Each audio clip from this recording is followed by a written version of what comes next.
নমস্কার বন্ধুরা, কেমন আছো সবাই? আশা করি তোমরা সবাই ভালো আছো। আমরাও ভালো আছি। রমা মুম্বাই ব্লগে তোমাদের সবাইকে স্বাগত। চলে এসেছি আবার একটা নতুন ভিডিও নিয়ে। আমার সকল পুরনো বন্ধু ও সকল নতুন বন্ধুদের অনেক ভালোবাসা জানিয়ে শুরু করছি আজকের ভিডিও। আমরা মেয়েরা নাকি দশভুজা। আমরা পারি না এমন কোনো কাজ নেই। আমরা একসাথে অনেকগুলো কাজ করতে পারি। ঘর সামলানো, বাচ্চা সামলানো, বাইরেটা সামলানো, সব কিছু আমরা করি এখন। কোন কাজটা নেই যেটা এখন মেয়েরা করে না? তার মধ্যে সবথেকে বেশি কঠিন কাজ আমার মনে হয় একটা বাচ্চাকে সামলানো, একটা বাচ্চাকে ছোট থেকে বড় করা, বাচ্চা থেকে মানুষ তৈরি করা। এটা বোধহয় সবথেকে কঠিন কাজ, যেটা সব মায়েরা করে আসছে। যখন বিয়ে হয়নি, বিয়ের আগে বদমাইশি করতাম এবং মা যখন বকতো, মা একটা কথা বলতো, যখন নিজে মা হবি তখন বুঝবি। সত্যি এখন বুঝি। একটা বাচ্চা যখন জন্ম হয়েছে তখন প্রকৃতির নিয়মে সে বড় হয়েই যাবে, কিন্তু সেই বড় হওয়া কি বড় হওয়া? তাকে প্রকৃত শিক্ষায় শিক্ষিত করা, সমস্ত কিছু সঠিকটা জানানো, তাকে একজন ভালো মানুষ তৈরি করা, সেটাই তো আসল কাজ। এবং সেটাই সব মায়েরা করে থাকে। প্রতিটা ঘরে ঘরে এরকম মানুষ তৈরি করার কারিগর কিন্তু মায়েরাই। হ্যাঁ, বাবারাও অবশ্যই সেই ভূমিকা পালন করে, তবে বাবাদের ভূমিকা অনেকটা কম মায়েদের তুলনায়। একটা বাচ্চার ছোট থেকে বড় হওয়া বা মানুষ তৈরি হওয়ার পিছনে মা বাবার দুজনের ভূমিকা বা দুজনের গুরুত্বই কিন্তু অনেক। কিন্তু এখনকার দিনে দেখা যাচ্ছে অনেক ক্ষেত্রেই একটা বাচ্চা বড় হচ্ছে শুধুমাত্র সিঙ্গল মাদার বা সিঙ্গল ফাদার এর আওতায়। একজন সিঙ্গল মাদার হিসেবে বাচ্চাকে বড় করা খুব একটা সহজ কাজ নয়, যেটা আমি এখন টের পাচ্ছি। যদিও আমি কোনো সিঙ্গল মাদার নই, ওর বাবা, ওর পরিবারের সবাই আছে, কিন্তু এই মুহূর্তে গত 3 মাস হয়ে গেল, এই 3 মাসে আমি একাই ওকে সামলাচ্ছি, একাই ওকে এবং ঘর সবটাই করছি। বাইরের বাজারঘাটও যেমন করতে হচ্ছে, তেমনি ঘরের সমস্ত কাজ নিজেকেই একা হাতে করে আবার ওকেও দেখতে হচ্ছে। ওর পড়াশুনো, ওকে সঠিক শিক্ষা দেওয়া, ওর এক্সট্রা কারিকুলার অ্যাক্টিভিটিসে সাহায্য করা, খেলাধুলায় সাহায্য করা, সমস্ত কিছুই আমাকেই দেখতে হচ্ছে।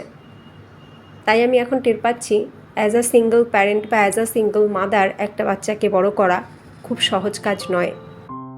আর যদি সেই সিঙ্গেল মাদার বা সিঙ্গেল প্যারেন্ট ওয়ার্কিং হয়, তাহলে তো আরও সমস্যা।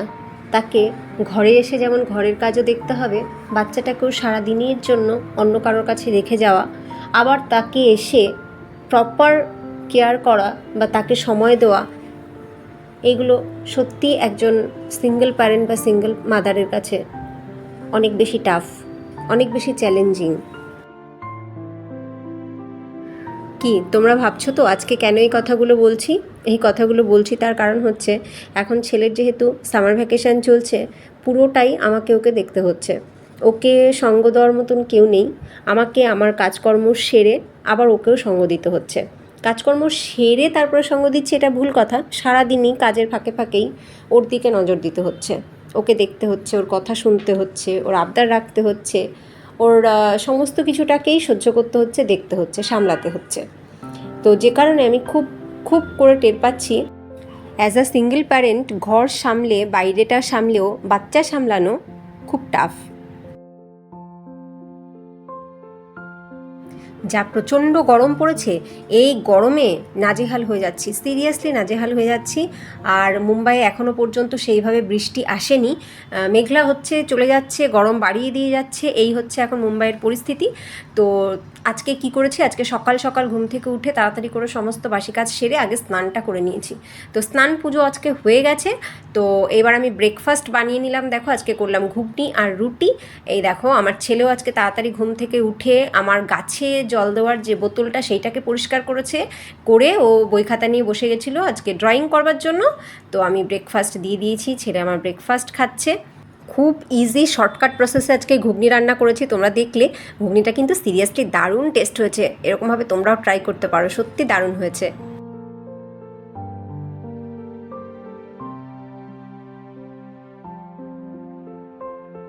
ব্রেকফাস্ট খেয়ে দিয়ে রান্নাও বসিয়ে দিয়েছি, মানে দুপুরের রান্না বসিয়ে দিয়েছি। আর এইবার ছেলেকে এসছি একটুখানি ড্রয়িংটা দেখিয়ে দিতে। ও পারছে না, মাম্মা দেখিয়ে দিয়ে যাও, মাম্মা করে দিয়ে যাও, কি করে করব। তো আমি আসলাম একটুখানি দেখিয়ে দেওয়ার জন্য।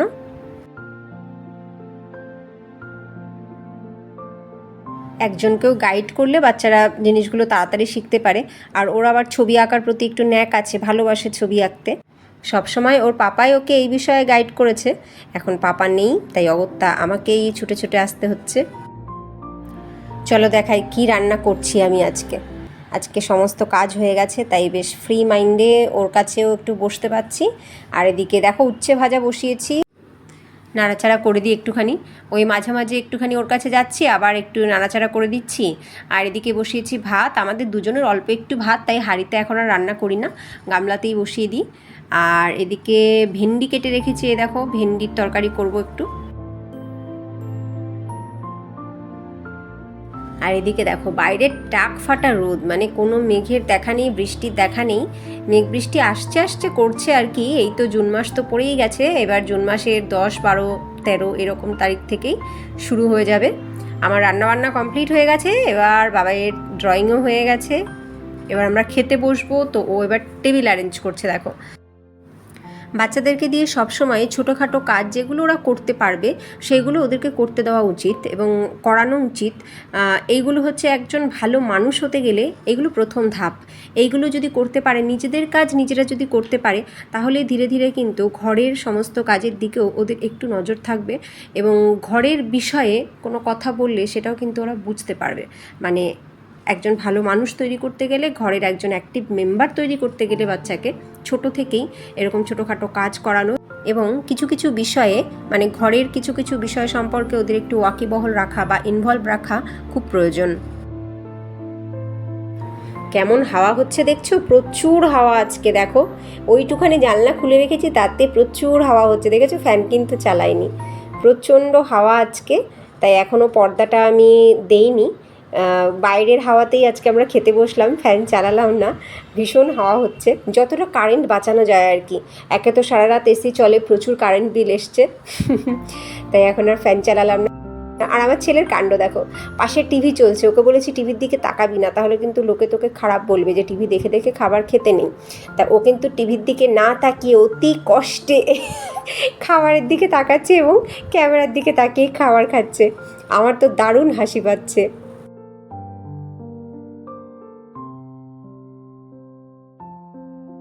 খাওয়া দাওয়া হয়ে গেছে, এইবার বাবাই টেবিল চেয়ার গুছিয়ে রাখছে। ওই করে এই কাজটা, ওর পাপা বাড়িতে থাকলে কোনো দিন ওর পাপা করতো, কোনো দিনও ও। এটা আমি কখনোই করি না, ভাল লাগে না আমার এটা করতে, এটা ওরাই করে। তো এখন আমার ছেলেই করে টেবিল গোছানো, টেবিল পাতা। আর ওর এই কাজটা করতে খুব ভালো লাগে, খুব মজা করে করে কাজটা। দেখো হয়ে গেল টেবিল গোছানো, জায়গাও ফাঁকা হয়ে গেল। এইবার আমি ধুয়ে রাখা জামা কাপড়গুলো মেলে দেবো। এখন রোদের তেজটা সামান্য হলেও একটু কমে গেছে, তো নইলে যা রোদ এখানে আসে, এটা পশ্চিমের সাইড তো প্রচণ্ড রোদ আসে, জামা কাপড়গুলোর রঙগুলো একদম জ্বলে যায়। তো একটু রোদটা পড়লে, কম হলে তারপরেই আমি দেই, কারণ এই রোদ থাকবে সেই 7:30 পর্যন্ত। জামা কাপড় 1 ঘন্টা এমনিতেই শুকিয়ে যাবে। আর প্রচণ্ড হাওয়া আছে আজকে বাইরে। তো এবার আমি জামা কাপড়গুলোকে মেলে দিয়ে তারপরে জানলা দরজা সব বন্ধ করে দেবো, পর্দা টর্দাও টেনে দেবো। ঘরে প্রচণ্ড গরম হয়ে যায় নইলে। আর সত্যি প্রচণ্ড গরম পড়েছে, বলো, প্রচণ্ড গরম। মানে এই গরমে টিকে থাকাই মুশকিল হয়ে যাচ্ছে। সারাদিন এসি আমি চালাই না, শুধু রাতে চালাই। এবার এই সারাদিনের গরমে ছেলের গলা দিয়ে ঘামাচি ঠামাচি উঠে গেছে রীতিমতন।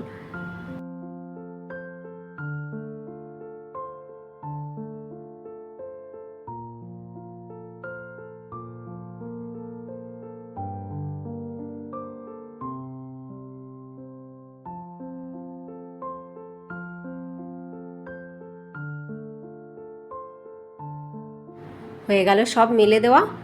দেখো বাইরে যা হাওয়া হচ্ছে, প্রচণ্ড হাওয়া, কিন্তু জানলা খুলে রাখলে হাওয়ার সাথে ধুলোও যেমন ঢুকবে, আবার গরম হাওয়াটাও ঢুকবে। তাই আর জানলা খুলে রাখা যায় না, পর্দাটাও টেনে দিতে হয়। এইবার ব্যাস, এইবার আমরা ফ্রি। এবার আমি একটু রেস্ট নিচ্ছি, আর ছেলে আমার লিখতে বসেছে। দাঁড়াও, ওর হ্যান্ডরাইটিং দেখাই আজকে তোমাদেরকে। ইংলিশ লিখছে, দেখো হ্যান্ডরাইটিং প্র্যাকটিস করছে। একটা জুনিয়র ম্যাগাজিন, সেই ম্যাগাজিন দেখে লিখছে একটা স্টোরি। এই দেখো হ্যান্ডরাইটিং। আগের থেকে অনেকটাই ইমপ্রুভ হয়েছে হ্যান্ডরাইটিং, যত প্র্যাকটিস করবে তত আরও ভালো হবে।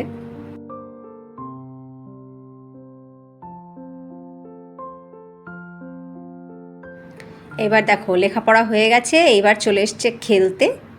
এবার কি করছে ও দেখো, কিন্তু জানে না যে আমি পিছন দিক দিয়ে ক্যামেরা করছি। ও টিভি দেখছে আর তার সাথে খেলছে। খেলার থেকেও বড় কথা কিছু একটা হাতে করছে, যেটা ও আমাকে দেখায়নি কিন্তু আমি দেখে নিয়েছি।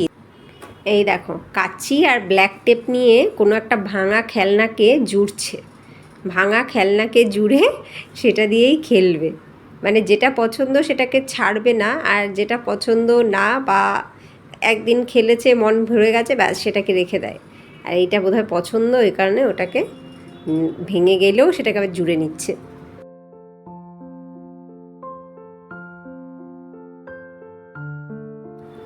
আর আমি এদিকে আর একটা কাজ করতে বসেছি।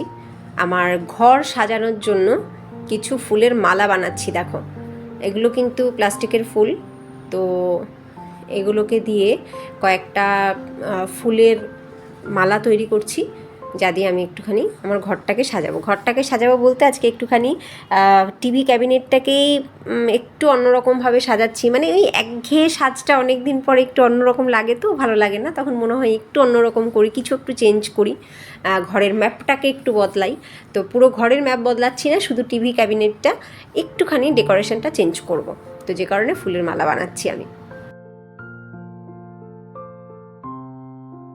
সব কাজ শেষে এই ফ্রি টাইমটাই হচ্ছে আমার টাইম, যখন আমার ইচ্ছে মতন কোনো কিছু করি।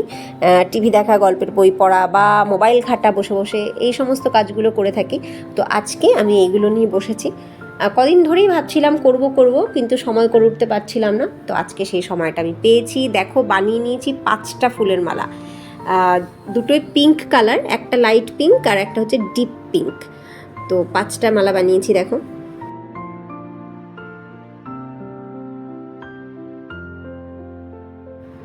এই দেখো যে ফ্লাওয়ার ভাসটা ছিল, ফুলের ঝুড়িটা, সেই ঝুড়িটার মধ্যে আমি এই ফুলের মালাগুলোকে রাখলাম। আমার মনে হচ্ছে দেখতে ভালো লাগবে, তাই এই কাজটা করলাম। আর জায়গাগুলোকে একটু চেঞ্জ করে দিয়েছি, এই হরিণ, ঘোড়া, ঘট এগুলোর জায়গা একটু চেঞ্জ করে দিয়েছি। এই দেখো এইরকম ছিল, দুটো হরিণ পাশাপাশি, দুটো ঘোড়া পাশাপাশি, আর মাঝখানে ছিল ঘটগুলো। এবার আমি দুটো হরিণের মাঝে এনে দিলাম ফ্লাওয়ার ভাসটাকে, মানে ফুলের ঝুড়িটাকে, আর দুটো ঘোড়ার মাঝখানেও এনে দিয়েছি একটা ঘট, আর হরিণ আর ঘোড়ার মাঝে এনে দিয়েছি একটা ঘট। আর ঘট দুটোতেও আমি জল দিয়ে মানি প্ল্যান্ট বসিয়ে দিয়েছি। আমার সুরাকের উপরে যে মানি প্ল্যান্টটা রাখা, সেই মানি প্ল্যান্টের থেকেই আমি ডাল নিয়ে ওখানে দিলাম, তার কারণে এই মানি প্ল্যান্ট বেশ অনেকটাই ছড়িয়ে গেছিলো। তো এই হচ্ছে আমার টিভি ক্যাবিনেটের একটু লুক চেঞ্জ করলাম। আমার হাতের কাজটা কমপ্লিটও হয়েছে, মানে টিভি ক্যাবিনেটটা সাজানোও হয়ে গেছে, আর সাথে সাথে কলিং বেলের শব্দ। দরজা খুলেই দেখি চলে এসছে আমার গ্রসারি ডেলিভারি। কালকে রাতে অর্ডার করে দিয়েছিলাম, আজকে বিকেলের টাইমটাই আমি দিয়েছিলাম, এখন 4:30 বাজে। সকালে আসলে সত্যি খুব অসুবিধা হয়, তখন আবার এগুলোকে গুছিয়ে রাখতে অনেকটা টাইম চলে যায়, আর তার থেকে এই যে বিকেলবেলাটায় আসলো ফ্রি টাইমে, এটা ভালো হলো। এই মাসে বেশি কিছু নিতে হয়নি, বিশেষ করে আটা নিয়েছি। দেখো 10 কেজি আটা নিয়েছি আমি এই মাসে, কারণ গত মাসে যে আটাটা নিয়েছিলাম তাড়াতাড়ি শেষ হয়ে গেছিলো। তো আটা, একটু বিস্কুট, একটু চানাচুর, সুজি, চিড়ে, ঘি, এই সমস্ত টুকটাক কিছু গ্রসারি অর্ডার করে দিয়েছিলাম। এইবার এগুলোকে আবার জায়গা মতন সুন্দর করে গুছিয়ে রাখতে হবে।